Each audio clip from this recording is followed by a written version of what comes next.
Today's episode is brought to you by the Daily Gardener Friday newsletter. You can sign up for the newsletter over at thedailygardener.org. Hi there, and welcome to The Daily Gardener, a podcast about garden history and literature. I'm your host, Jennifer Ebling, and today is March 21st. Today in garden history, we celebrate the birth of John Paul Friedrich Richter, the German Romantic writer. He was born on this day, March 21st, in 1763. John Paul is remembered for his humorous novels and stories, and he once wrote, "When one reads a poem in January, it's as lovely as when one goes for a walk in June."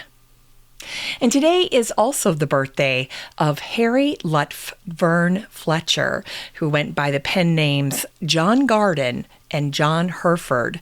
He was an English writer, and he was born on this day, March 21st, in 1902. Harry wrote many books on gardening, and in his book, Purest Pleasure from 1948, he wrote, "Who has learned to garden, who did not at the same time learn to be patient?" And today we also wish a happy heavenly birthday to Richard Henry Martin Robinson, the gardener and professional horticultural photographer. He was born on this day, March 21st, in 1917. Richard was regarded as one of the top gardeners of his generation, and in 1955, he and his wife Helen began creating a spectacular garden at Hyde Hall, set on 400 acres and nestled among the prairie wheat fields of Essex. Helen initially started gardening as a way to brighten up the place. Gardening at Hyde was hard. The landscape there battles whipping winds and pitiful average yearly rainfalls. In summer, the clay soil is rock hard, and in winter, whatever moisture there is locked in the suffocating clay. Early on, trees, pines, evergreens, and heathers were installed to provide structure and winter interest. Then foxtail lilies and roses added color that the garden so desperately needed.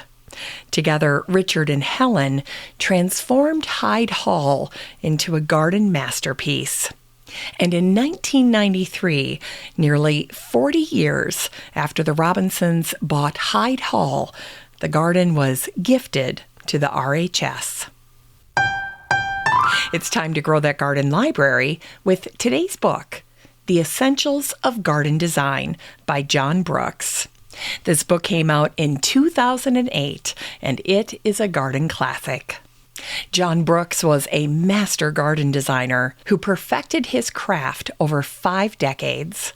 And although John passed away in 2018, he is still regarded as one of the significant garden makers of the late 20th century. And his books, like today's recommendation, continue to inspire and instruct gardeners with John's simple and timeless wisdom. John always began his design projects with his famous grid system. And in this book, The Essentials of Garden Design, he walks you through that process. He walks you through everything you need, the tools, the techniques, the plants, the building materials, in order to create a garden that looks like it belongs in the landscape. So whether you're planning a large installation or just something small and functional, you can't go wrong with John as your guide. This book is 192 pages of garden design mastery from a man who firmly believed that gardens were about the people who lived in them. You can get a used copy of The Essentials of Garden Design by John Brooks and support the show using the Amazon link in today's show notes for around $2.51. What a steal. But as always, act quickly because those used copies will go fast at that price.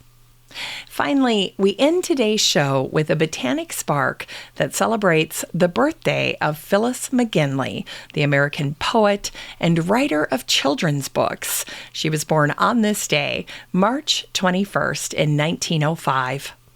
Phyllis's poems were often lighthearted and humorous, and she generally offered a clever examination of her daily life in the suburbs.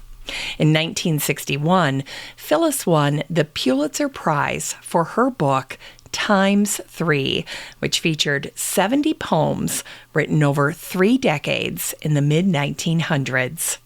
A gardener herself, Phyllis once wrote these words in her book called The Province of the Heart, which came out in 1959.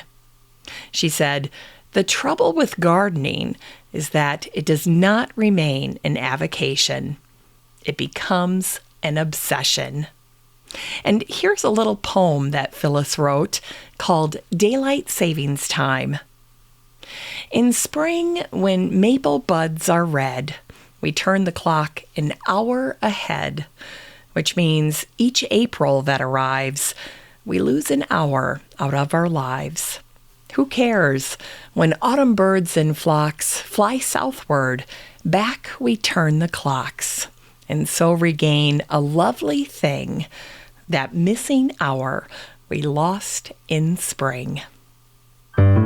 Well, that's it for today's show. Just remember that you have a standing invitation to join the free Facebook group for listeners of the show. The next time you're over at Facebook, just search for Daily Gardener Community, where you'd search for a friend and then request to join. And if you'd like more of The Daily Gardener, you can subscribe to the newsletter over at thedailygardener.org.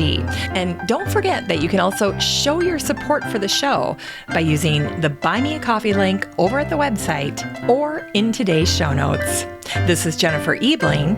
Thanks for listening to The Daily Gardener. And remember, for a happy, healthy life, garden every day.